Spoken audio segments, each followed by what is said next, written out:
vamos lá. A princípio, né, a gente tinha ali o texto 1, vou até deixar um pouquinho maior.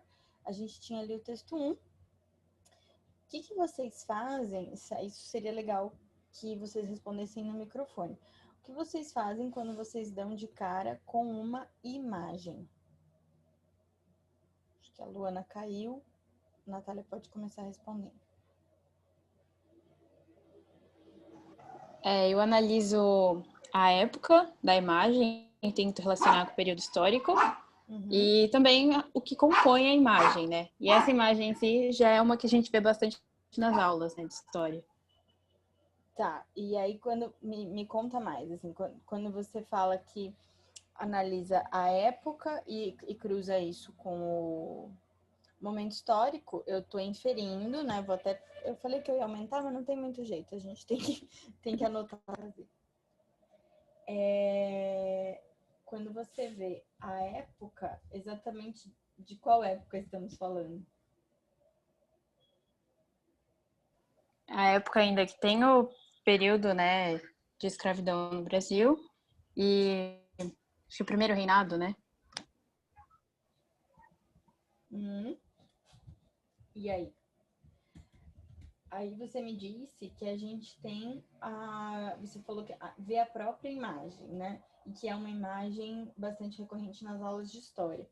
Quando você fala que vê a imagem, a pergunta que eu te devolvo é: você pensa em como você pode trazer essa imagem para a redação? Você aborda essa imagem a partir da construção dos elementos na figura? Como que você conversa com essa imagem? Na hora que eu fui construir mesmo, assim, a minha estrutura, eu sempre sempre foco mais nos textos. Aí essa imagem eu só bati o olho e falei, pô, conheço, já vi na aula, olhei a data, mas aí eu acabei ignorando, eu fui mais para os textos mesmo. Tá, então tá, isso é uma pergunta capciosa da minha parte, justamente porque a leitura de imagem, ela é uma coisa que vai e volta nas redações, assim, tem redação que tem imagem, tem redação que não tem redação que tem imagens muito tranquilas de interpretar, tem outras que você fala assim, o que eu vou fazer com isso? Mas a interpretação da imagem, ela costuma ser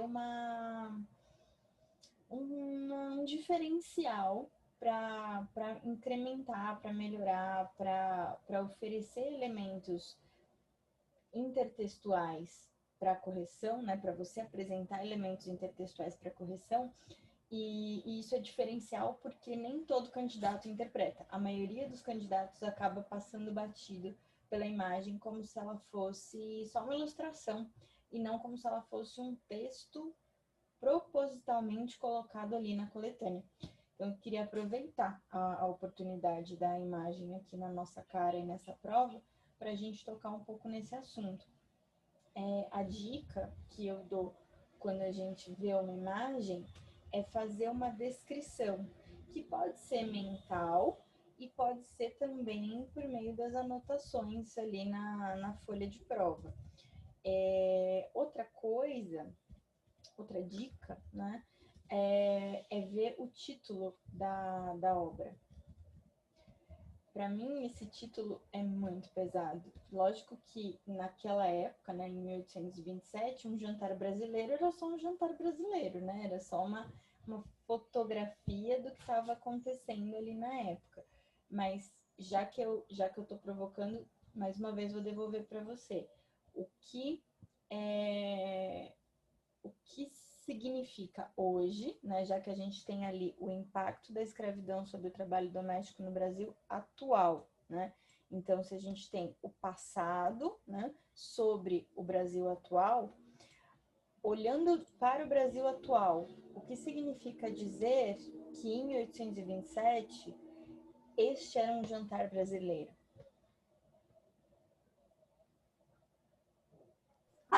Que era com pessoas, né, de cor negra, os escravos, servindo a família branca, a família que tinha o poder monetário na época. Isso. Então, escravos servindo a família branca. Eu eu vou só enumerar, tá? Poderosa, hegemônica, se a gente quiser, com E ali, né? Não H hegemônica, escravos servindo a família branca, poderosa, escravos negros, né? Servindo a família branca, poderosa, hegemônica. Legal. E aí, quando a gente olha pro presente, né? E aí a gente tem o passado. Eita, que eu fiz?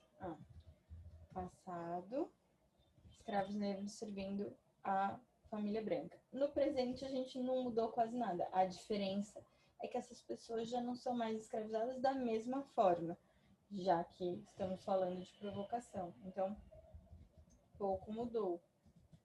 Ainda são, na sua maioria,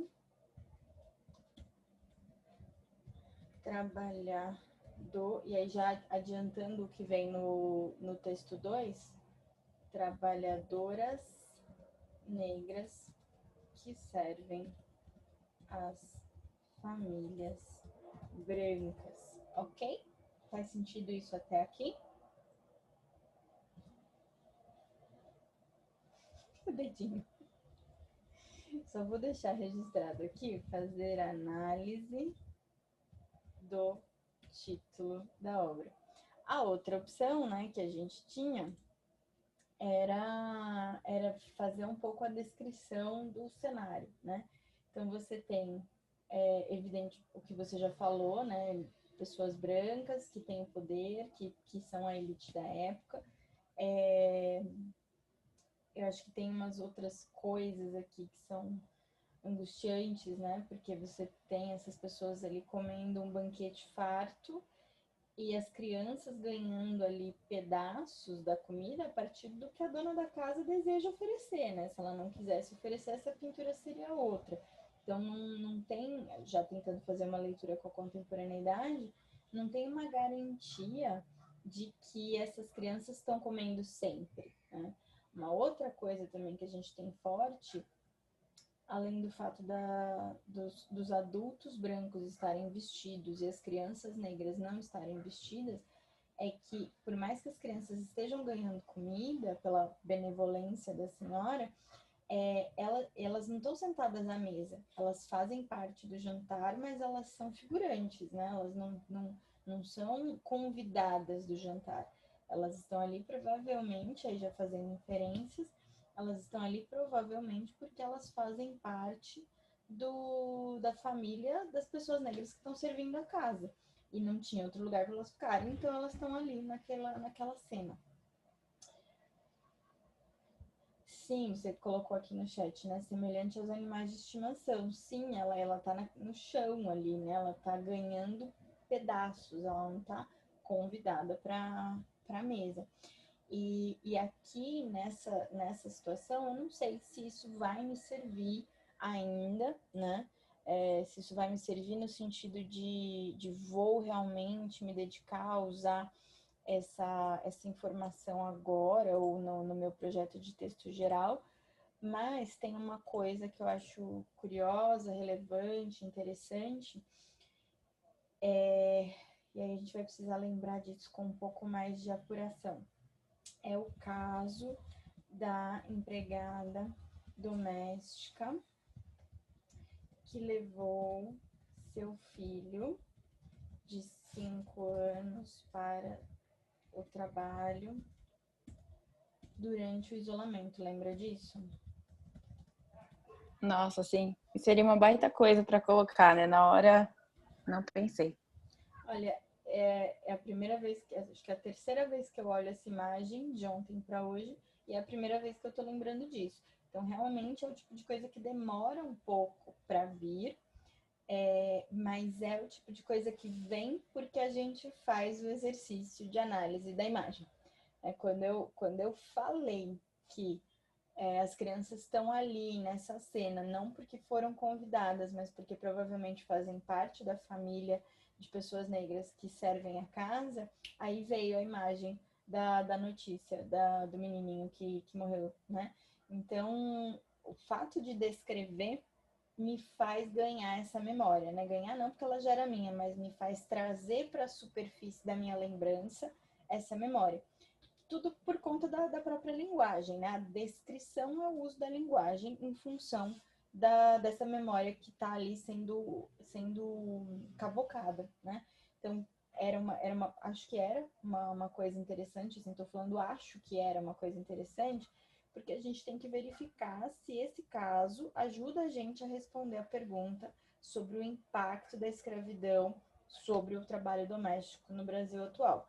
Muito provavelmente ajuda, porque essa criança especificamente não foi para a escola nesse dia e foi para o trabalho com a mãe, porque a gente está no meio da pandemia, naquele momento a gente estava num momento de isolamento muito forte, mas se a gente for fazer um paralelo com auxílios, né? Quais auxílios a doméstica recebe para ela poder ir trabalhar e a família dela tá coberta, né? Por que o trabalho, é uma pergunta, né, que a gente pode se fazer, por que o trabalho doméstico, ele precisa de tanto, ele sofre tanto, ele passa por tanta dificuldade para ser formalizado como um trabalho de verdade, né? Como um trabalho real, como um trabalho como qualquer outro, como um trabalho que a pessoa vai ficar 8 horas fora de casa e ela precisa ter plano de saúde, ela precisa ter vale transporte, ela precisa ter uma série de coisas que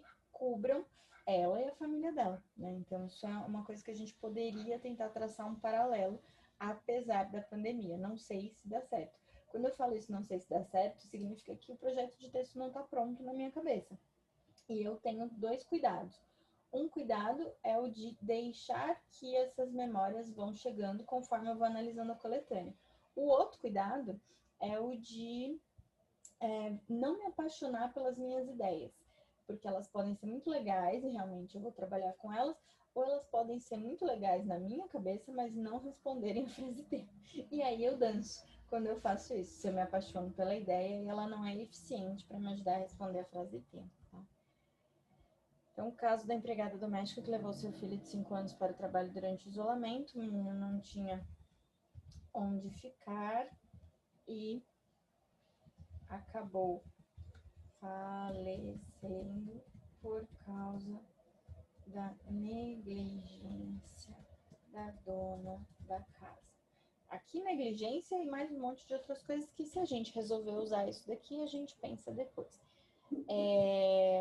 Você tinha falado deles estarem ali no chão, né? Não, eu falei não como convidados e você falou como analogamente aos animais domésticos. Então, as crianças estão no chão e até comem um pouco do jantar, mas não como convidados e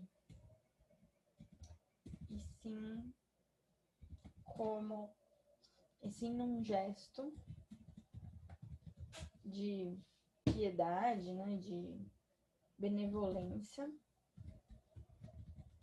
da senhora. Muito bem, vamos avançar mais um pouquinho. Você tem mais alguma coisa para falar sobre esse texto? Ou eu posso avançar para o texto 2, texto verbal? Pode avançar. Avançando. Eu deixei ele dividido em 2 metades, porque se a gente tiver alguma coisa para anotar, a gente anota aqui e aí tem espaço, né? Não fica tudo apertado, é horrível. Se organizasse o encontro de todos os seus trabalhadores domésticos, o Brasil reuniria uma população maior que a da Dinamarca, composta majoritariamente por mulheres negras, de acordo com a Organização Internacional do Trabalho. O professor e pesquisador David Evan Harris lembra que o Brasil foi um dos últimos países a acabar com a escravidão. Se olharmos para quem são as empregadas, veremos que elas tendem a ser negras, diz o acadêmico formado pela Universidade da Califórnia em Berkeley, nos Estados Unidos, e mestre pela USP. Deste texto aqui, o que você grifou?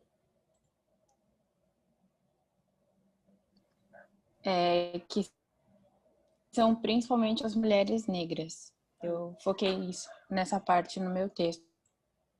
Eu acho que é uma coisa Também. muito importante. Oi? Para quem são as empregadas. Isso, esse pedacinho e o final ali. Veremos que elas tendem a ser negras também. Veremos empregadas, né? Veremos que elas tendem a ser negras. Eu grifaria essa parte aqui também, porque eu acho que não tá aí à toa, assim, acho que ele quer causar um impacto. Então assim, não acho que é à toa ele ter comparado com a Dinamarca, eu não acho que é à toa ele ter falado da população de um país. Ainda que o Brasil seja continental e a Dinamarca seja pequenininha, é como se a gente tivesse todo um país, né, todo um povo que trabalha como empregada doméstica. Então, isso é um dado que eu achei relevante de colocar aqui. Antes da gente anotar qualquer coisa, a não ser que você já queira me interromper e a gente anota alguma coisa, vou vir para a continuidade do texto. Já vou aqui com a minha canetinha amarela. Segundo a historiadora e escritora Marília Bueno de Araújo Ariza, mesmo após a abolição em 1888, mulheres e homens negros continuaram sendo servos ou escravizados de maneira informal. Posso grifar isso de maneira informal? Essa mãozinha é muito boa. O que também deixou seu legado no mercado de trabalho. Olha lá, deixou, já nem perguntei. Estou só falando que deixou legado no mercado de trabalho. A ideia de ter um servo na família era muito comum, mesmo entre quem não era rico e vivia nas regiões semi-urbanas do século XIX. Posso grifar mesmo entre quem não era rico?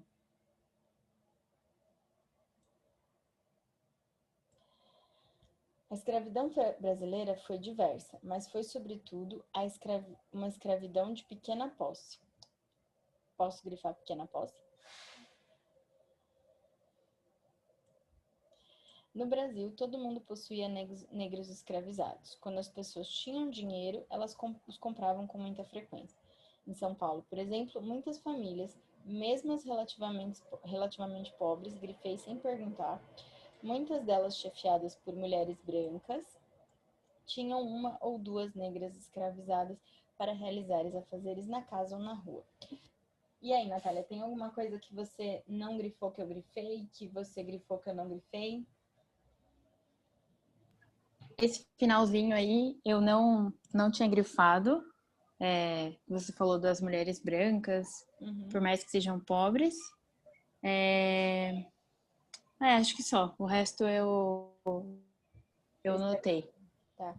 Você entende que aqui, esse Mulheres Brancas, para mim está muito relacionado com a imagem 1, né, com o texto 1, desculpa, e isso para mim isso é muito importante porque eu sempre tento olhar o texto em relação à frase tema, então esse texto em relação à frase tema, esse texto em relação à frase tema, mas também esse texto em relação a esse, e depois o texto 3 em relação ao 1, o texto 3 em relação ao 2, e assim por diante, todas as combinações possíveis, porque isso vai me ajudar a buscar as coisas da minha memória, vai me ajudar a levantar o que será que essa prova está querendo de mim, vai me ajudar a levantar possibilidades de projeto de texto.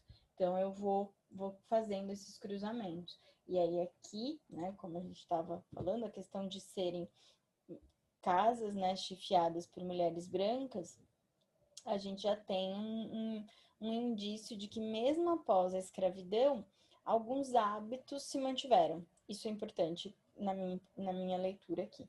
Deste texto, o que você puxou ali na hora da sua prova? No 2, né? É isso. Eu foquei na parte do composto por majoritariamente mulheres negras, mas agora o resto eu não usei. Uma coisa que... Oi, Jade. Uma coisa que eu acho interessante dessa sua notação, né, de compostas majoritariamente por mulheres negras. Você deve saber que nos nossos índices de vulnerabilidade social, né, nossos, quando eu digo Brasil, a mulher negra, a mulher, né, preta e parda, né, de maneira geral, é um dos grupos mais vulneráveis que a gente tem na sociedade. Então, eu acho que isso é um reflexo desse passado, né? Um reflexo estrutural dessa história. Então, mulheres pretas e pardas estão entre as pessoas mais vulneráveis na sociedade brasileira atual. Então, elas são tanto as mulheres domésticas quanto as mulheres mais vulneráveis, quanto as pessoas mais vulneráveis. O outro grupo mais vulnerável é de crianças.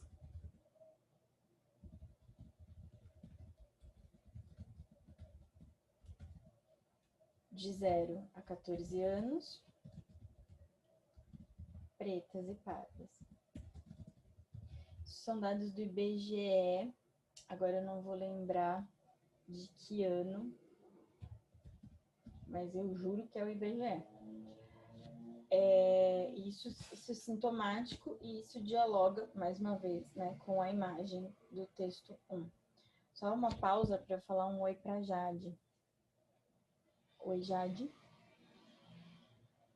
Oi. Oi. Tudo bem?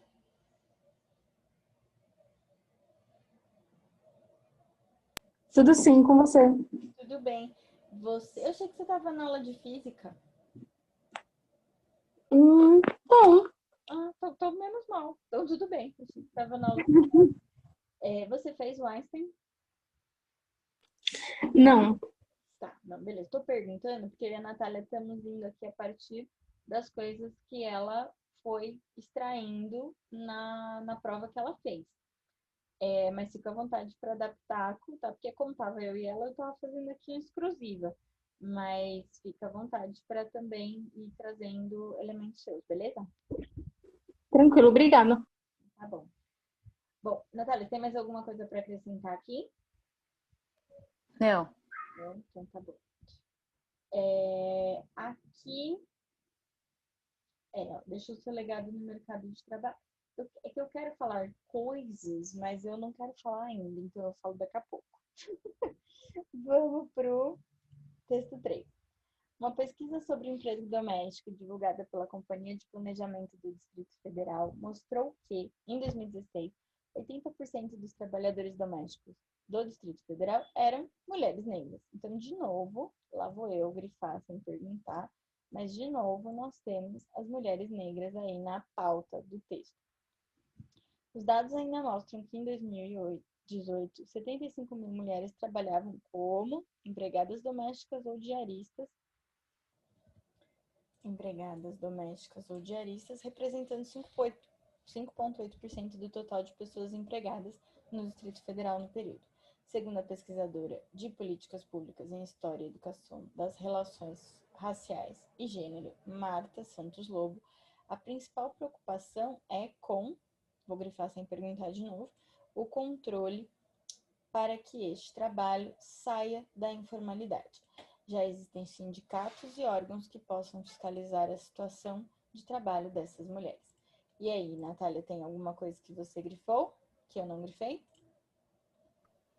Então, nesse texto 3, como ele é, assim, majoritariamente dado, estatística, eu usei ele mais para dar um rumo para o meu pensamento, entendeu? Então, eu tenho muito medo de usar dados, que são dados pela coletânea, então eu uso ele mais para guiar o meu pensamento, mas grifar eu não grifei nada. Tá. Você tem medo de usar os dados da coletânea e copiar a coletânea? Não tem problema, tá? Principalmente quando a gente tem esse monte de número, não tem problema nenhum, tá? Eles estão ali para isso, né? Eles estão ali para que a gente possa pegar, colher e interpretar esses números à luz da nossa leitura, à luz justamente desse cruzamento de informações, tá? Então, não tem nada que precise temer, né? Ontem eu, inclusive, peguei trechos da coletânea colei no meu rascunho e parafraseei em cima deles para poder fazer a interpretação dentro do meu parágrafo. Então, mesmo os trechos que não são dados, né? Trechos que são mais opinativos ou alguma coisa assim, porque esses pequenos trechos, esses pequenos elementos, eles fazem parte, inclusive, de demonstrar para a correção que você está em contato com a coletânea o tempo todo. Isso é muito útil para o texto e não é bom ter medo nas coisas. A Jade quer dar algum palpite aqui, falar alguma coisa até agora? Por enquanto não, mas eu tenho uma pergunta. Pode perguntar. Quando eu vejo temas relacionados a trabalhos domésticos, tem sempre uma pessoa em específica que eu penso. Só que essa pessoa, tipo, agora escreveu um livro, mas é meio que Instagramer. Pode ser usado como autoridade, já que ela trabalha como empregada doméstica ou não? É aquela moça. É a Verônica, do Faxina Boa.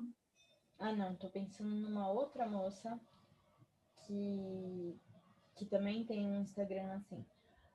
Sim, você pode, assim, colocar como autoridade, como repertório externo. Isso, Sim, porque veja, tô imaginando que ela é uma moça negra. sim. Então, ó, é que eu não conheço a Natália, mas Natália, você é negra? Não, não. Tá. Então você vê que essa moça, a Verônica, ela já tem muito mais lugar de fala do que nós três aqui. Só por isso ela já é mais autoridade que a gente nesse aspecto, né? Não que a gente não tenha a responsabilidade de contribuir eticamente, cuidadosamente com a questão toda. A outra coisa é que me explica mais a história dela, o que ela como que ela chegou ao teu conhecimento, a ser quem ela é e tudo mais. Então, grande parte do reconhecimento dela veio do fato de que ela é uma mulher negra, trabalha com esses serviços domésticos, mas ela gosta do trabalho dela. Ela fala como ela não deveria ser é, maltratada, ela não deveria ser maltratada por fazer esse trabalho.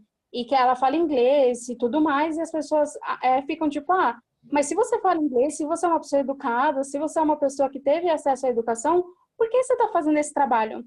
Uhum. Então, o negócio dela é meio que tirar toda essa visão negativa e pejorativa em torno das domésticas ou de qualquer outro trabalho assim de prestação de serviço. Uhum. Entendi. Então, ó, tá vendo? Ela tem uma história que valida o discurso dela. Então, mesmo que ela não seja acadêmica, por exemplo, ela tem valor de análise, né, para você, como candidata, fazer uma análise sobre o que ela fala e o que a coletânea oferece e o teu pensamento, né, o teu olhar crítico sobre tudo isso. Então, perfeito. Por exemplo, pelo que você está falando, eu estou imaginando uma ponte, estou imaginando um diálogo entre esse esforço dela de, vou trazer aqui as minhas palavras, desmarginalizar esse trabalho doméstico ou qualquer outro trabalho, como você falou, de prestação de serviço, e vou esticar um pouco mais, não é qualquer prestação de serviço, é de trabalho braçal, né? Porque ó, o que é falar inglês? É um saber intelectual, né? Você colocou saber, ela tem acesso à educação. Por que ela foi fazer isso? Por que ela foi para o trabalho braçal? E aí eu conseguiria, eu acho, fazer uma ponte entre essas informações, essa briga dela, essa luta dela, e esse controle que está grifadinho aqui na tela, controle para que este trabalho saia da informalidade. Entende? Uhum. Tá? Entendo sim. Então, sim, assim, a gente tem, acho que já que falamos em medo de usar os números da coletânea, a gente também tem o medo de usar essa coisa do influencer, do Instagrammer, da Netflix, novela. Nossa, agora que a gente está aqui conversando, mais um repertório que eu não tinha considerado antes, mas que pode vir, assim, muito útil pra gente. Olha o quanto a novela brasileira reproduz esta imagem aqui.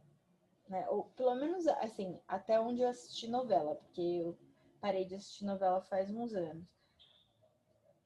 consumia muito do meu tempo e aí não dava. Ou era Netflix ou era novela, tinha que fazer escolhas, aí eu fiquei com a Netflix. Mas também já estava um pouco cansada das novelas, né? Da linguagem, de como elas eram contadas. Sei que muitas novelas já vêm fazendo, inclusive isso foi prova do Einstein do ano passado, né? Muitas novelas já vêm fazendo um trabalho social, né? De diálogo com a população e de até desconstrução de coisas muito graves, muito sérias, muito problemáticas da nossa sociedade. A novela vem fazendo esse diálogo. Mas durante muitos anos ela ajudou a reproduzir essa cena da família colonial, né? Então acho que também seria um repertório interessante para a gente abordar. Vou colocar... Onde eu vou colocar isso? Tá vendo? É sempre assim a minha vida quando eu monto PowerPoint. Então, novelas... Eita, não é assim também. Novelas brasileiras. Reafirmaram, foi isso que eu falei, né? Os hábitos não é os hábitos, né? Os formatos.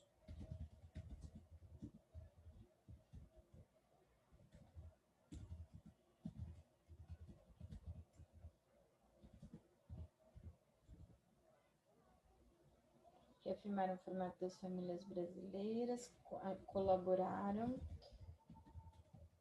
na consolidação, na repetição.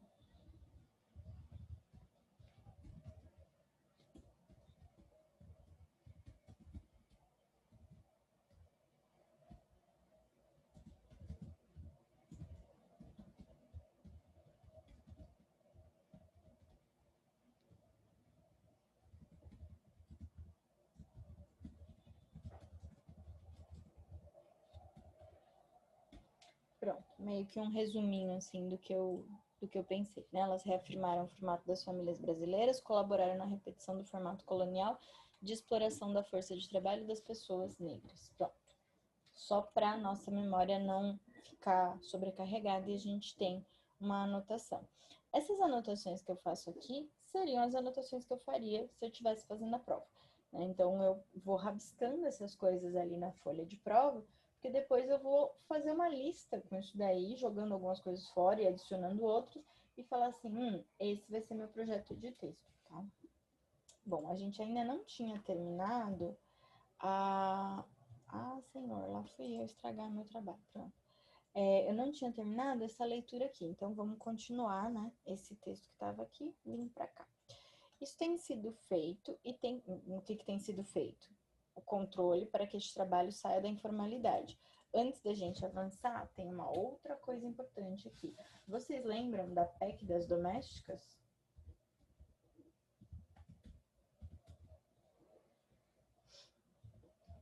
Que é uma lei que saiu em 2013 para tentar formalizar. E é isso aqui, eu acho, essa palavra é um perigo, né? De formalizar o trabalho dessas mulheres.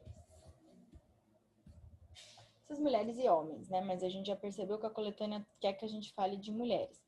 A Jade disse, lembro mais ou menos aqui no chat. Teve até um Greg News sobre esse tema, e o Greg News tem arrasado nos temas de redação.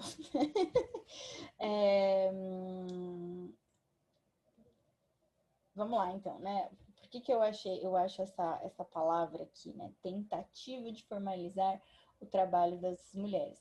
O que raios é uma PEC? É uma proposta de emenda constitucional. Raios, se é uma proposta de emenda constitucional, por que é uma tentativa de formalizar o trabalho dessas mulheres e não uma formalização do trabalho dessas mulheres? O que a minha linguagem está deixando escapar quando eu falo que essa PEC foi uma tentativa? Eu queria que vocês respondessem. Que não deu certo?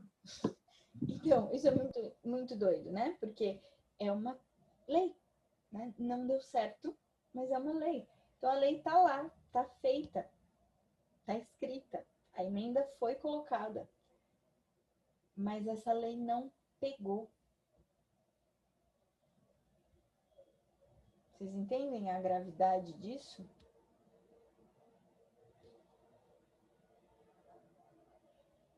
Por ser uma tentativa,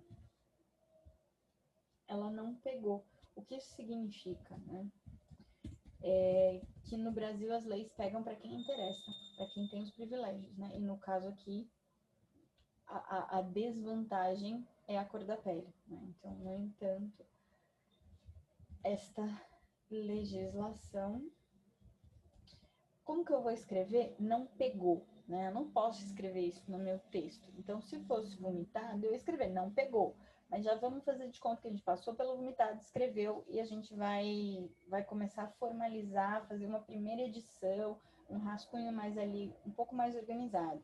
Então, essa legislação, estou abrindo o chat, não foi aderida, isso, não foi, que não foi aderida, a gente está tirando sujeito, a gente está fazendo voz passiva. A voz passiva ela é legal, mas ela é perigosa, porque nesse caso em específico, a gente precisa de um sujeito, porque em algum momento a gente vai querer responsabilizar as pessoas, né? A gente vai querer responsabilizar alguém por essa não adesão. Então, essa legislação não ganhou adesão? Talvez alguma coisa assim? Não ganhou adesão. Vou anotar ou não foi aderida também.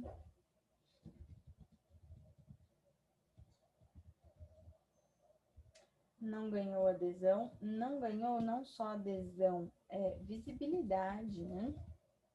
Ou outra coisa também, não foi bem aceita, né? Ou ainda, essa legislação está no papel. Essa legislação é mais uma teoria e menos e muito pouco prática. Aqui eu tive uma ideia e eu vou anotar essa ideia. Qual foi a lei que foi real na caneta, ou mais explicitamente na pena, mas não foi formalizada na prática na sociedade brasileira em relação a essa questão toda do trabalho das pessoas negras no Brasil?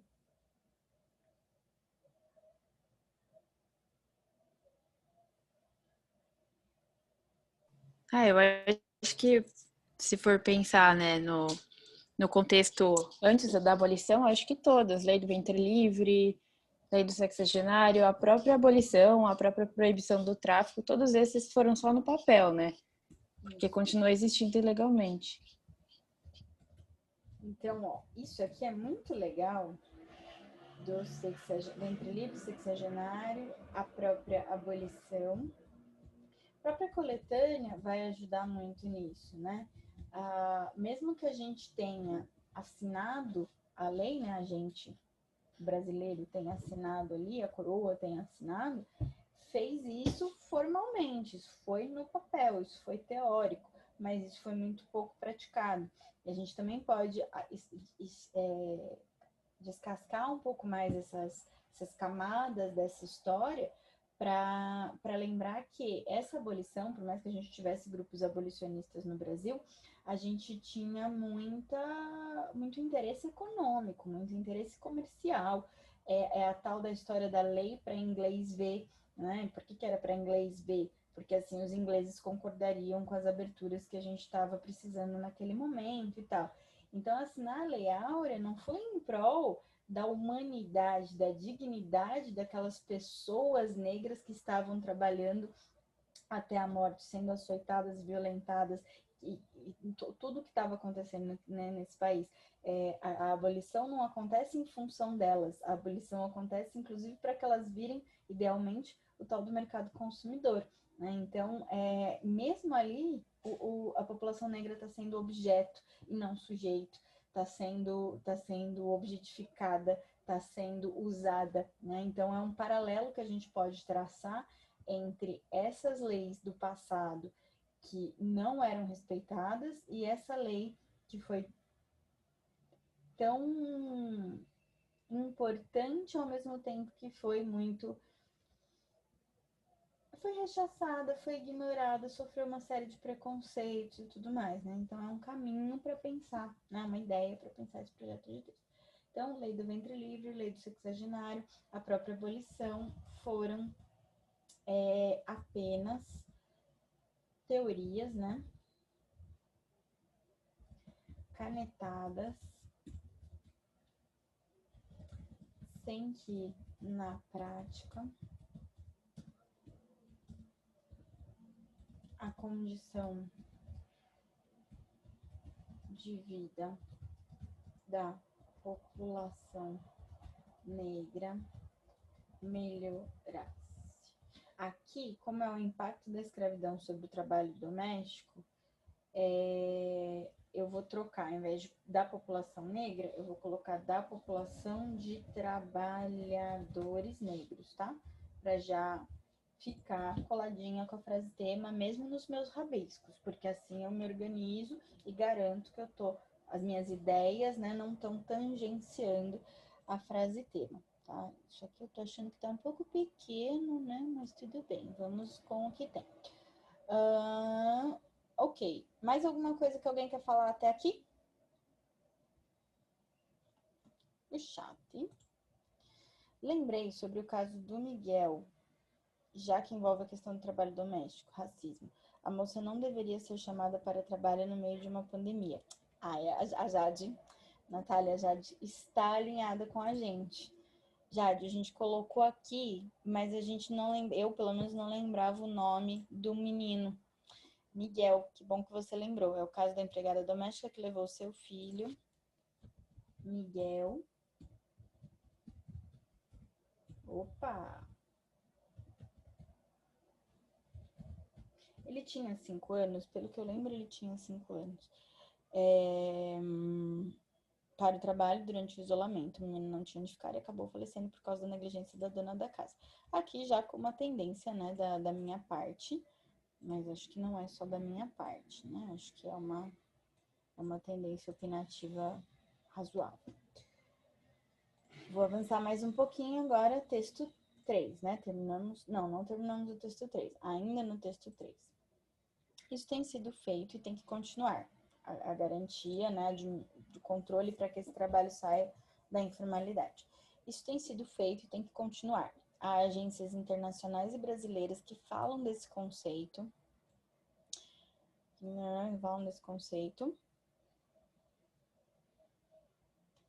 como trabalho doméstico decente. Acho interessante essa palavra, né? Não sei se a Natália grifou esse trecho. Para mim é muito forte chamar de decente. Para mim dialoga muito com dignidade, que está lá na nossa Constituição, na Carta dos Direitos Humanos, que seria o respeito dos direitos trabalhistas, mas também nessa categoria. Os números mostraram que houve um pequeno aumento de trabalhadoras com carteira assinada entre 2012 e 2016, que é justamente no meio, né, o intervalo em que a PEC das domésticas aconteceu. No Brasil, esse aspecto é cultural. Temos características de um país colonial que ainda tem a dependência de outras pessoas trabalharem para a família no sentido servil. O grande problema é que na servidão não há direitos. Acho que essa frase é muito forte, né? Na servidão não há direitos. Uma coisa é você trabalhar, outra coisa é você ser um servo. A professora contou que teve tias e a avó que foram empregadas e nunca receberam, olha lá, os direitos que a gente estava falando agora há pouco, né? Nunca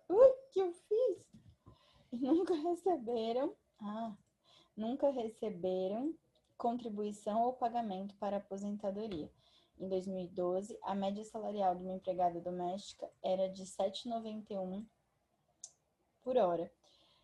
Em 2016, então, ó, 12 para 16, esse valor subiu para R$ 9,24 por hora. Ok. Comentários de vocês. Tem alguns? Tem, não tem?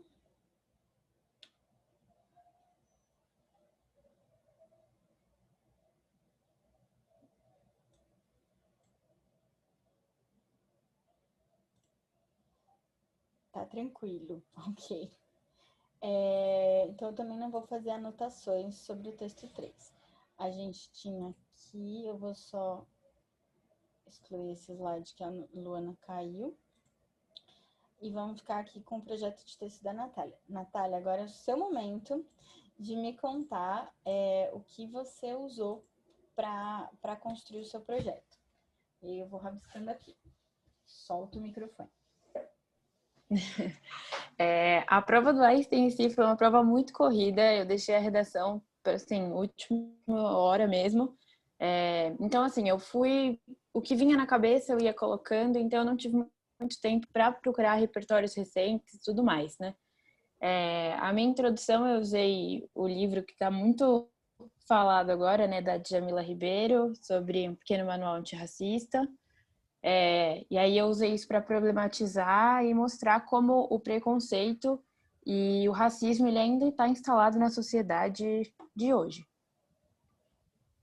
E aí foi isso, eu coloquei sobre discriminação, preconceito e o racismo, e foi isso a minha tese, assim, foi uma introdução bem curtinha. Uhum. No segundo parágrafo, eu fui mais para a parte histórica, então eu falei, né, o meu tópico frasal foi que o fim da escravidão, o abolicionismo não é o fim do preconceito, e aí eu usei a parte histórica, falei que a abolição em si não foi um ato humano, né, assim, tipo, de humildade, foi um interesse da Inglaterra, e Portugal foi forçado, né, a ter que barrar limitar o negro como escravo, né? Então eu usei mais a parte histórica mesmo. Uhum. E o que mais que eu pus? Gente, a prova foi ontem, eu já nem lembro mais. Mas é o pior momento, porque a gente tá cansada, né? Aí foi isso. Acho o primeiro parágrafo. E eu enfatizei bastante também no finalzinho desse, né, na conclusão e no segundo parágrafo argumentativo, que o negro, né, as pessoas pretas, elas continuam ocupando o mesmo lugar que elas ocupavam, né, as mulheres principalmente, na época da escravatura. Então, que o local de servir hoje na sociedade de maioria negra continua sendo estar na casa do branco servindo, entendeu? Eu fui mais para essa área, que acho que coincidiu com o texto 2 da coletânea. Uhum. Então, eu usei muito do que eu tinha assim, em mente, da parte histórica, porque repertório, na hora, assim, não veio nada, de coisas atuais, sabe? Fica tranquila, porque história é repertório, tá? Ele é um repertório validado. Não é um repertório menos valioso do que uma notícia de jornal, um dado do IBGE, o texto da Djamila. O da Djamila é filosofia, com lugar de fala, o IBGE é dado, mas a história é história. Ela é válida, assim, do mesmo jeito. Assim como a novela, a moça do Instagram, a Verônica, que a Jade comentou, todo o repertório é valioso, tá? Fica tranquilo com o seu repertório, que ele me parece muito bom. Beleza. Aí foi isso. E a conclusão eu só meio que sintetizei tudo, né? E enfatizei de novo. Eu terminei, né, com uma frasezinha que foi o que eu falei, que o negro continua ocupando o mesmo lugar de uma sociedade colonial, servir a casa do branco. Foi mais ou menos isso. Só me ajuda.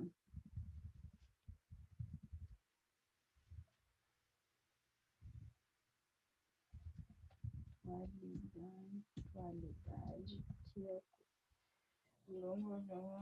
neutralidade. Eu vou manter assim. E tá funcional. Só me Tá. ajuda a separar desse aqui, porque eu juntei tudo no argumento 1. Ó, o argumento 1 eu fiz só a parte histórica, falei da relação da Inglaterra com Portugal, que foi... Portugal ele só aboliu no papel, né, a escravidão por causa da pressão inglesa. Eu fui para essa parte e aí depois... eu lembrei. Concluí esse parágrafo falando que depois que houve, né, essa proibição, né, mas continuou ocorrendo ali legalmente, o negro ele não foi inserido na sociedade, que os brancos continuaram ocupando os cargos superiores, os cargos que, enfim, o negro não foi incluído. Então, formou uma sociedade marginalizada e o negro foi deixado de lado. Então, eu concluí esse parágrafo assim, com a consequência dessa abolição, né? Então, eu concluí assim.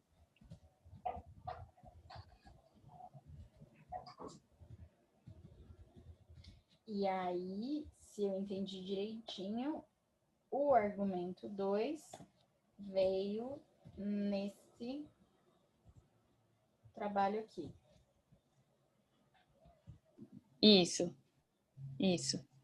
Deve ter colocado mais algumas coisinhas assim, mas agora de cabeça eu não lembro. Sim. Mas é o esqueleto, né? Justamente é o projeto de texto. Não é? Agora, sim, uma coisa importante que eu, como professora, preciso falar, e aí pode ser que no teu discurso não esteja aparecendo aqui, aí por isso não está claro para mim, e pode ser que lá na hora da prova isso tenha aparecido, mas já que estamos usando esse momento para pensar em outras redações que virão no futuro, tem uma coisa muito forte que eu tenho que marcar. Esse ponto aqui, a questão do trabalho doméstico. Você dialoga com ele muito bem aqui, né? Estar na casa da família branca servindo. Aqui, eu acho que precisava, pelo que você está me falando, um pouco mais de ênfase na relação com o trabalho doméstico. Só um pouco de ênfase para dizer, olha, eu tô contando isso daqui para poder falar disso daqui. Eu estou preparando o terreno para poder falar disso daqui, tudo sempre em função disso daqui. Entende o que eu quero dizer? Entendi. Tá. Acho que ficou faltando isso mesmo no meu texto. Quando eu leio assim o tema da redação, né? Que eu sempre faço? Eu divido o tema. E aí, no primeiro parágrafo argumentativo, eu tentei focar no impacto da escravidão. Que a escravidão gerou uma sociedade marginalizada, entendeu? Porque não houve essa inclusão. Então, no meu primeiro parágrafo, eu só foquei nisso mesmo. E o segundo, enfim, escrevi a questão do trabalho doméstico. Então, acho que ficou faltando um pouquinho de liga, né? Isso é só um cuidado, mas essa divisão que você fez é uma boa estratégia também, tá? Porque você pode, assim, é isso que eu falei, o argumento 1 em função do 2, no sentido de o passado em relação ao presente, as causas históricas em relação às consequências no presente. Então, tem uma relação. É só textualizar que para entender o trabalho doméstico do Brasil atual, o racismo no trabalho doméstico do Brasil atual, é importante compreender como a gente chegou nisso historicamente. Então, isso seria uma possibilidade para trazer todos os elementos da frase tema já no argumento 1. E aí você fala, olha, primeiro eu vou dar ênfase aqui no passado. E agora que a gente entendeu esse passado, no argumento 2, falar da continuidade desses problemas. Tudo bem? Justo, beleza.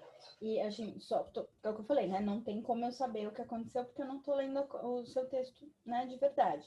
Mas como eu estou ouvindo e estou me propondo a dar dicas para próximas redações, é isso, assim, prestem sempre atenção em trazer o máximo possível de elementos da frase tema para cada um dos argumentos, para cada um dos parágrafos, inclusive na conclusão, para a gente sempre mostrar tanto para a gente mesmo, que é em função disso que a gente está escrevendo, quanto para quem nos corrige, fala assim, por que ele está escrevendo isso? Por que ela está escrevendo isso? Ah, tá escrevendo isso para responder isso daqui. Então, para que eu estou falando? Eu tenho uma amiga professora de matemática, quando a gente fazia licenciatura, ela apanhava muito, né? Porque ela é toda exata matemática e o problema tá dado, né? Diferente, né? Das aulas da licenciatura, que tinha filosofia da educação, psicologia da educação. E aí eu falava, você tem que retomar o problema para poder desenvolver. Aí ela falava, então é assim, você se chama Cora, e te perguntam qual o seu nome, aí você responde, o meu nome é Cora, ao invés de responder Cora, foi isso. É isso mesmo. E a frase tema, ela vai meio nessa mesma jogada, de retoma ela tanto para se organizar, quanto para dizer em função de que você está trabalhando com esse texto. Beleza? Para todo mundo? Todo mundo, tá? Para você e para Jade? Então, tá bom. Jade, você quer falar alguma coisa? Acho que por enquanto não. Tá. Então, beleza. Agora, assim, na verdade, eu é que pergunto para vocês, né, assim, como que a gente pode dar continuidade. Como a gente tá só nós três, a gente tem bastante liberdade e a gente ainda tem um tempinho bom aí, uns 30 minutos pelo menos. Tem alguma coisa das coisas que a gente anotou que vocês gostariam que eu desenvolvesse como um tópico frasal, como um parágrafo de introdução? Tem alguma pergunta extra que está rondando a cabeça de vocês, que esteja angustiando? Enfim, tem alguma coisa, né, em relação a essa prova ou às provas que vocês gostariam que eu demonstrasse, fizesse, questionasse? Cora, você pode colocar no slide 2 de novo para eu dar uma lida, por favor? Aqui, Isso. vou até aumentar a tela. Dá para ler? Dá sim, tá ótimo. Ô, Cora. Oi. Eu tenho uma dúvida, assim, bem, que sempre me pega nas provas, principalmente quando eu não tô com muito tempo ali para fazer uma redação e ficar pensando nos repertórios mesmo. Tem tema que eu olho e falo, meu Deus, eu não tenho nada na cabeça que eu consiga aplicar. Como eu consigo montar um parágrafo argumentativo que tem ali bonitinho o tópico frasal, o desenvolvimento, a conclusão ali, colocar a tese, tudo bonitinho, sem ter um repertório para discorrer nesse parágrafo, sabe? Tipo, por exemplo, vou falar do caso do menino Miguel. Não tinha nada. O que eu faço? Como assim? Não tinha nada. O Miguel já é algo. Não, eu não tinha nada, por exemplo. Sem ser nesse tema mesmo, um tema que eu não tenha nenhum repertório na cabeça de atualidade, por exemplo, nesse que se encaixa do menino Miguel, né? Não tem nada assim na cabeça. Como que eu monto um parágrafo argumentativo sem ter um repertório em si? Externo à coletânea. Isso. Tá. Então, esse é o lance de perder o medo da coletânea. E aí, lógico, eu vou te responder essa pergunta em 2 ou 3 etapas, tá? O primeiro é esse, perder o medo da coletânea. E uma coisa que eu sugiro muito, assim, depois, se você puder, assiste a live de ontem. Eu entrei na live sem ter feito a leitura dos textos da coletânea, para tentar simular com os alunos um pouco essa sensação de e agora? O que eu vou usar? Que repertório eu vou usar? E ao longo da live eu fui tendo ideias de repertório. Então, assim, é muito comum essa angústia inicial. Você olha para o tema e você fala assim, meu Deus, eu tinha que ter estudado mais, eu tinha que ter lido mais, eu tinha que ter visto mais vídeo, mais Greg News, mais Mamilos, mais isso, mais aquilo, e fica ali, você pega um chicote, né, e fica se batendo na hora da prova, o que não é nem que é pouco eficiente, é contra-eficiente para lembrar de coisas. Então, a primeira coisa que eu sugiro é falar assim, para essa voz que fica assim, tá vendo? Porque eu tinha que ter visto, eu tinha que ter procurado. Assim, é muito importante fazer esse silêncio mental, porque você precisa desse silêncio, você precisa do seu cérebro não brigando com você para te ajudar a procurar o repertório. Vou abrir o chat que tá piscando. É muito isso. Exatamente, é isso. Eu não tô falando de louco. E aí, uma vez que você silencia, aliás, né, acho que uma coisa que ajuda a silenciar é substituir, né, me sentindo a Bela Gil, assim, você pode substituir esse falatório na sua cabeça por um inhame. Mentira, por um inhame não, mas por outras coisas, outras tarefas prioritárias que você tem para fazer ali naquela hora. Então, qual é, nas minhas dicas aqui, uma tarefa prioritária? Checar se você entendeu o que a frase tema quer de fato. Porque eu leio a frase tema, eu entendo uma coisa, aí eu leio mais um pouquinho, eu falo, talvez não seja exatamente isso que eu pensei. Aí eu vou para a coletânea, aí eu consigo ter uma decisão muito melhor, muito mais lúcida, muito mais clara, muito mais segura da minha parte sobre o que aquela frase tema de fato estava pedindo. Isso já é um trabalho. No meio desse trabalho, pode ser que surjam ideias de repertório. Anota essas ideias. Pode ser que elas sejam boas, pode ser que elas sejam horríveis. Anota, porque é esse levantamento a partir da linguagem que oferece chance da nossa memória trazer para a superfície essas ideias. A outra coisa é perder o medo da coletânea, no sentido de ser ela o seu bote salva-vidas. Eu penso o seguinte: se eu não tiver nada para falar, eu vou procurar na coletânea e eu vou usar a coletânea. Por que eu estou chamando de bote salva-vidas? Porque eu não quero bote, eu quero um cruzeiro, eu quero um navio, né? Eu quero um grande estilo, mas eu preciso navegar. Então, nem que eu vá de bote, eu vou chegar. Por que eu estou dizendo isso?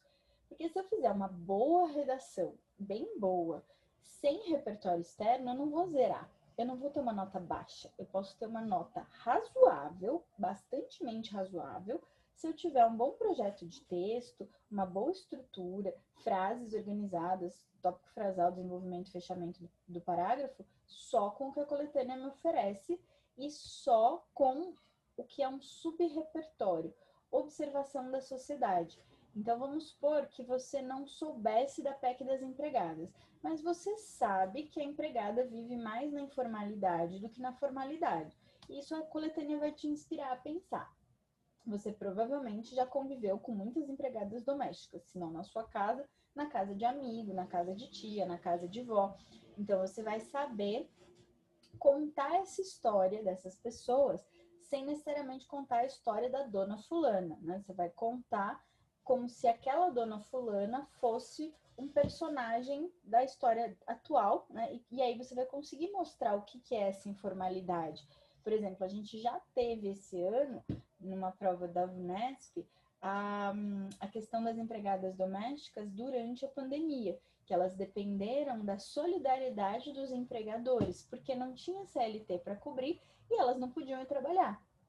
Então, você talvez não lembrasse do menino Miguel e da mãe dele, mas você provavelmente lembraria dessa situação. E aí, contar essa situação, do quanto é uma vulnerabilidade essas mulheres dependerem de solidariedade, elas não terem a lei ao lado delas, elas não terem a formalização da legislação acontecendo na vida delas, já é uma forma de desenvolver o parágrafo todo.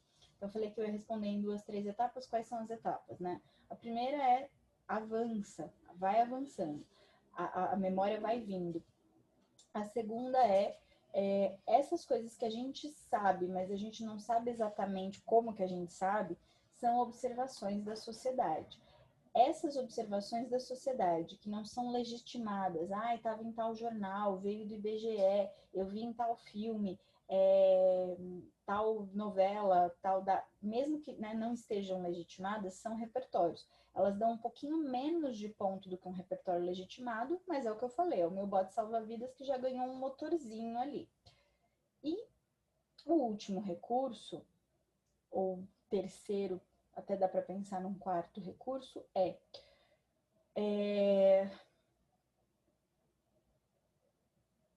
tentar lembrar, tentar entender, tentar encaixar em que lugar dos assuntos da sociedade está a escravidão e o trabalho doméstico. Então, você tem, eu estou olhando aqui para baixo, que eu estou olhando na frase tema, né? Então, Então, a escravidão, eu tenho a Djamila, eu tenho o Pequeno Manual Antirracista, eu tenho Quem Tem Medo do Feminismo Negro, eu tenho Que é Lugar de Fala, eu tenho... Eu tenho a própria história do Brasil colonialista, eu tenho Casagrande Senzala, eu tenho essa história de que o Brasil é um país cordial, o brasileiro é cordial e que a gente gosta da mistura e é mentira. A gente tem a questão do embranquecimento. Então, eu tenho esses pequenos assuntos que se colam, se encaixam na questão da escravidão. A questão do trabalho doméstico, a gente pode pensar também em que lugar da sociedade ele se encaixa. Ele se encaixa numa questão feminista, porque o trabalho doméstico sempre, né, assim, historicamente, ele é um trabalho da mulher. O quanto isso sobrecarrega a mulher, o quanto a própria mulher não recebe para fazer trabalho doméstico, o quanto isso é uma jornada dupla, tripla, o quanto a trabalhadora doméstica negra tem a casa dela e ela deixa essa casa para cuidar da casa dos patrões. Então, você vai encaixando isso em assuntos e esses assuntos ajudam a lembrar de repertórios que a gente não estava lembrando antes. E o último recurso, mas não menos importante, ele é bastante eficiente, ele é muitas vezes eficiente, tem a ver com uma instrução que eu passo para os meus alunos sempre, que é fazer 3 perguntas para a frase tema e para a coletânea. Primeira pergunta: qual é a vítima do problema abordado? Sempre tem uma vítima ou vítimas, né? Grupos vitimizados. Aqui no caso, está evidente que é a população negra, mas mais especificamente as mulheres negras trabalhadoras domésticas. A segunda pergunta é: qual a situação de vulnerabilidade? Então, quais coisas da sociedade, da nossa história, do mundo que a gente vive, vulnerabilizam essas mulheres? Então, a história, né, a nossa construção histórica toda, o fato de serem mulheres, o lugar em que elas moram, todas as coisas que vulnerabilizam essas mulheres. Por que elas estão... o que é um índice de vulnerabilidade? É o inverso do índice de desenvolvimento humano. Já pararam para pensar nisso, né? É uma situação que transforma essa pessoa numa vítima mais atingível do que outra, né? Pensa no aspecto físico da vida, né? Se eu tô de capacete andando de bicicleta, eu tô menos vulnerável se eu tomar uma queda, né? Se eu não andar de bicicleta, eu tô menos vulnerável ainda, porque aí o equilíbrio é maior. Mas uma vez que eu subo na bicicleta, eu tenho um pouquinho de vulnerabilidade. Aí eu tô sem capacete, a minha vulnerabilidade aumenta ainda mais. Coloco o capacete, coloco o equipamento de segurança, eu diminuo a vulnerabilidade. Então, o que são esses capacetes, equipamentos de segurança? Vantagens históricas, os tais dos privilégios, né? Então, o que faz essas pessoas terem os desprivilégios e ficarem em situação de vulnerabilidade? E a terceira coisa é quais direitos básicos são tirados das pessoas em vulnerabilidade. Colocado de outra forma, quais direitos básicos estão sendo tirados dessas vítimas em vulnerabilidade? Assim a gente junta as 3 perguntas, né? Quais direitos, a vítima e a vulnerabilidade? Quando eu penso em quais direitos básicos, aqui a gente pode começar a pensar em direitos trabalhistas formais, a gente passou por eles hoje, que é vale transporte, vale alimentação, férias remuneradas, licença maternidade, que dialoga bem com o quadro que está aqui na tela, licença paternidade, que é outro problema ainda maior, se a gente for ver na população negra, já é um problema na população em geral, na população negra, mais uma vez, é maior. E não só esses direitos trabalhistas especificamente, mas também os direitos básicos lá da Carta dos Direitos Humanos. Então, direito à dignidade, direito à educação, direito à saúde, né, direito a ter uma vida plena, a ter uma vida boa, uma vida em que as suas potencialidades individuais possam ser desenvolvidas. Né? E aí acho que até entra um pouco em diálogo com o que a Jade falou. Não tem problema ser um trabalhador braçal, né? Desde que esse trabalho tenha dignidade, né? Desde que você volte para sua casa, que a sua casa seja uma casa boa, que o seu trabalho, o seu trajeto, né, de casa para o trabalho, trabalho para casa, não tome muito tempo da sua vida, que esse trajeto seja seguro, que esse trajeto seja remunerado, que se você sofrer um acidente nesse trajeto, você seja assegurado. Se você morrer nesse trajeto, a sua família será assegurada. Então, essas coisas, só de pensar em direitos humanos, a gente já consegue pensar nesses elementos. Então, imagino que eu tenha falado para um caralho aqui, mas acho que ajuda a diminuir o desespero quando a gente não pensa num repertório na hora que abre a coletânea. Tô abrindo o chat aqui. Ai, de nada, que bom que ajudou. Bom, Jade, você quer falar com a gente? Eu não sei se foi algo que vocês já comentaram antes, mas de qualquer forma eu vou perguntar aqui.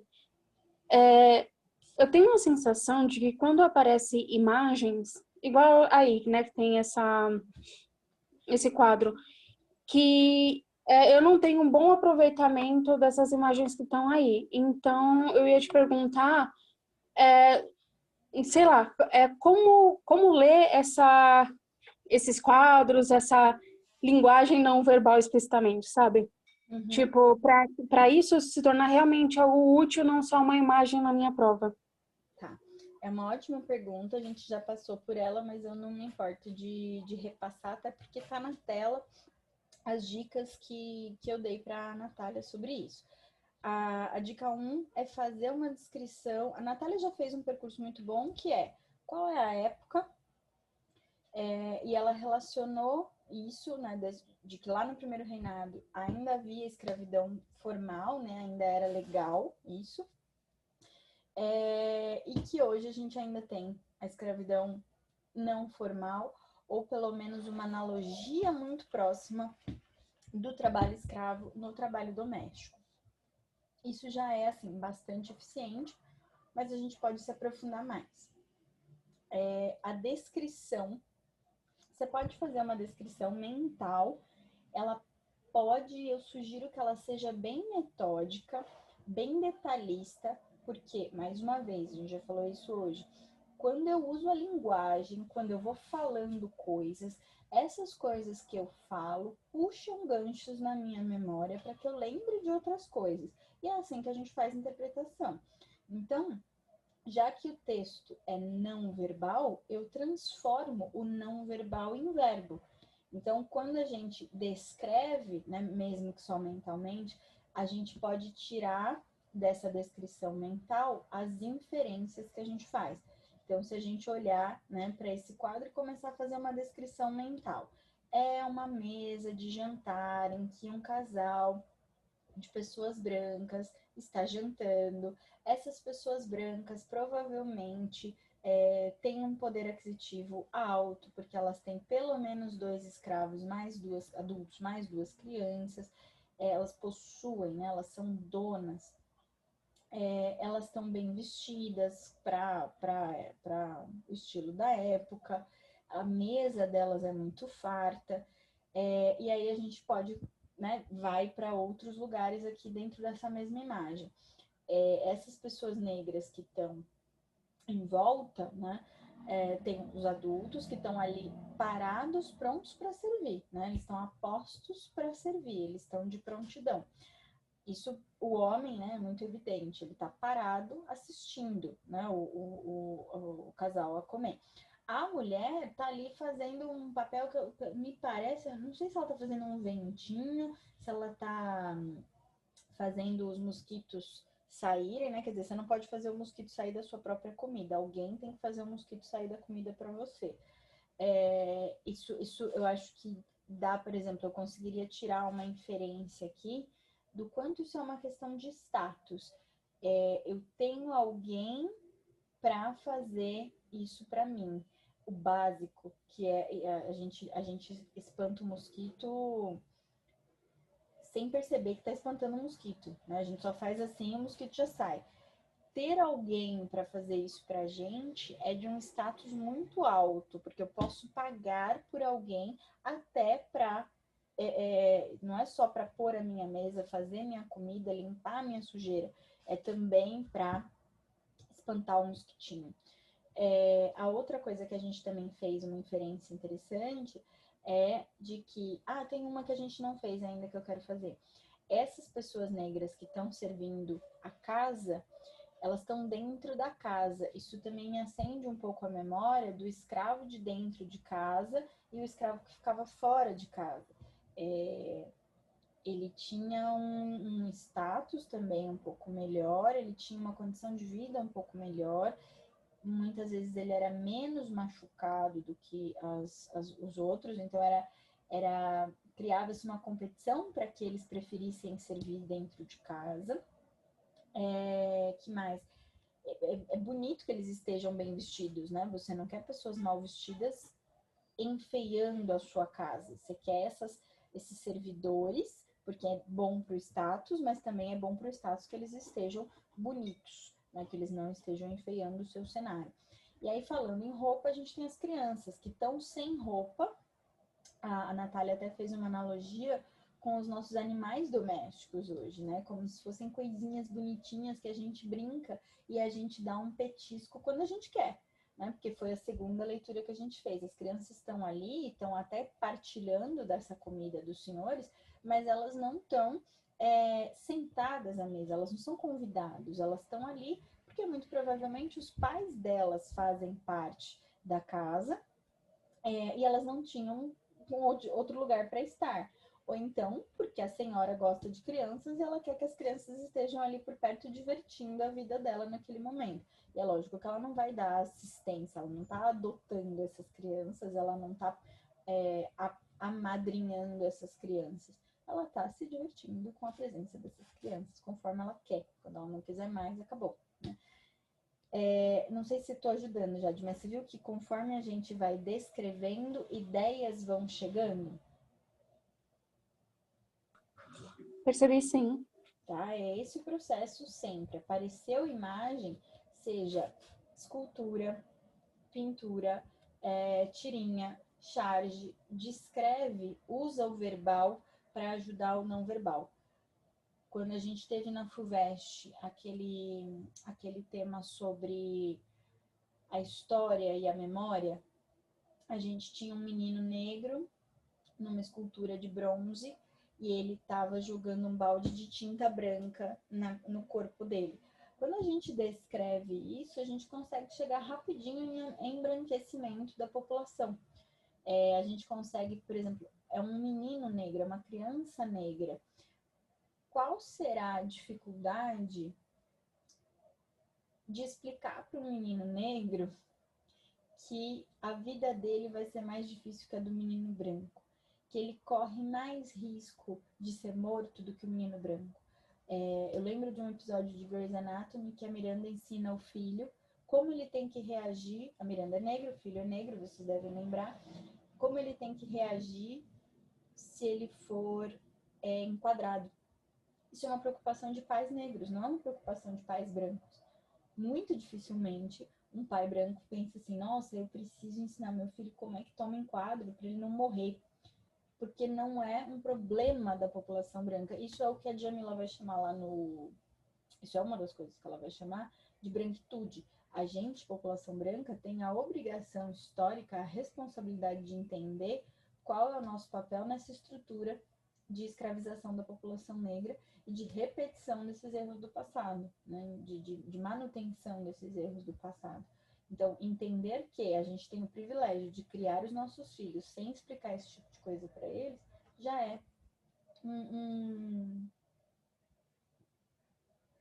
um alcance, né, dessa percepção de repertório. Tá fazendo sentido? Eu viajei muito. Ok. Mais alguma pergunta?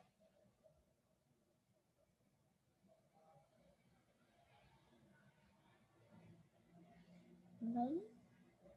Sim. Eu acho que eu só tenho mais uma, que é em relação à conclusão dessas redações estilo VUNESP.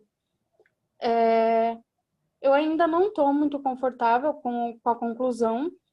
Eu sei que eu tenho que retomar o que eu escrevi no meu argumento 1, no meu argumento 2, e dar, tipo, uma fechada nisso tudo. É mais ou menos isso, né? É isso. é que a gente teria que ter desenhado uma redação inteira para chegar na conclusão. Mas se a gente avançar aqui no projeto de texto que a Natália trouxe para gente, cedeu generosamente, ó, quando ela fala, né, o negro continua ocupando o mesmo lugar na atualidade, ela poderia ter trazido, e provavelmente ela trouxe, dentro desse projeto que a gente tem aqui, uma outra coisa que vou frisar, como já frisei antes, retoma a frase tema. Né? Então, o impacto, vocês estão aqui cobrindo, o impacto da escravidão sobre o trabalho doméstico no Brasil atual. Então, daria para colocar: no Brasil atual, o negro continua ocupando o mesmo lugar de trabalhador doméstico que ocupava durante a escravidão. Pouco mudou, né? O que mudou, o que não mudou, o quanto a gente ainda tem uma dívida histórica, o quanto a gente ainda vulnerabiliza essas pessoas, o quanto esse trabalho precisa de atenção para que ele não caia, né, não continue caindo na informalidade, o quanto esse trabalho precisa de atenção, esse processo precisa de atenção para que a gente entregue os direitos que essas pessoas, como pessoas, deveriam estar fruindo. Então, é um fecho mesmo daquilo que apareceu, em função da frase tema.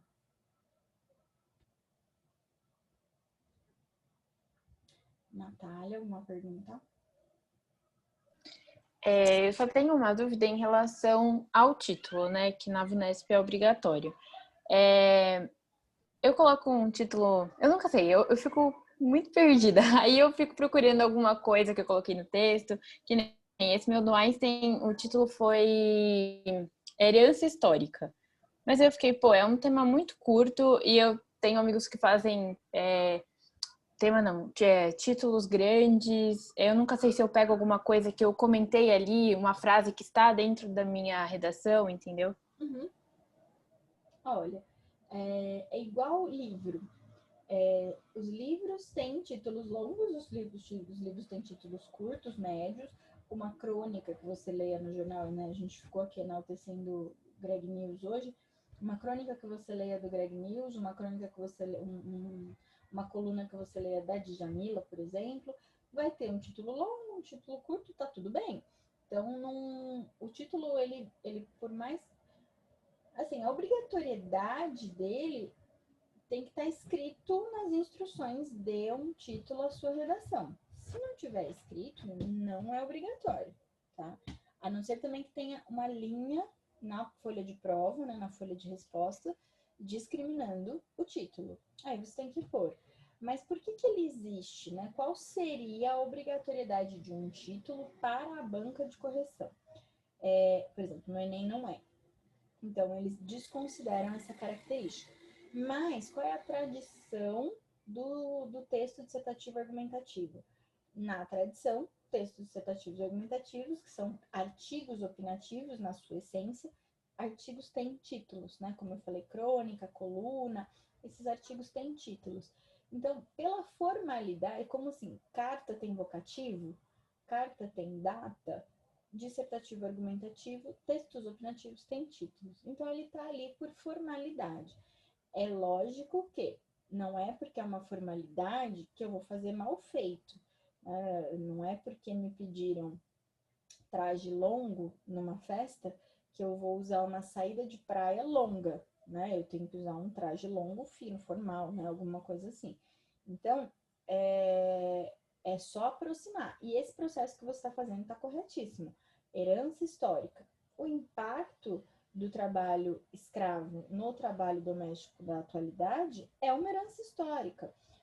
Talvez dívida fosse um pouco mais contundente, um pouco mais crítico, né? Dívida histórica.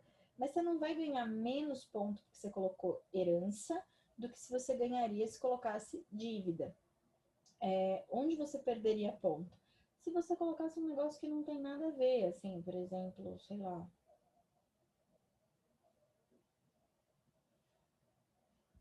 Sei lá, não tô nem conseguindo formular, mas assim, sabe quando a gente floreia demais? Então você quer pegar a essência do que tava no texto, aí você coloca assim, Sofrimentos do passado no presente. Ainda tá dentro, mas já tá meio esquisito. Então, o que muito melhor herança histórica do que sofrimentos do passado no presente. Então, quanto mais evidente for a relação do título com a frase tema e com o que você disse no seu texto, show de bola.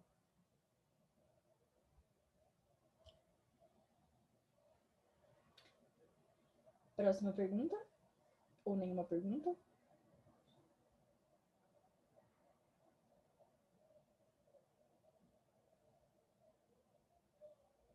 Bom, temos um chat. Vamos ver o chat. Acho que por enquanto eu não tenho mais pergunta. Bom, estamos 8h37. A gente começou às 7, já são 1h37 de conversa. Nossa, tem uma formiga gigante aqui na minha frente, eu tô com medo. Matei a formiga. Ai, que triste. Ok. Por que os bichos aparecem no meio das minhas aulas? Outro dia foi a mariposa, agora é a formiga gigante. Já são 1h37 de conversa. Então, acho que a gente pode encerrar por aqui. E nos encontramos em outra ocasião, outro dia, quem sabe. Ok?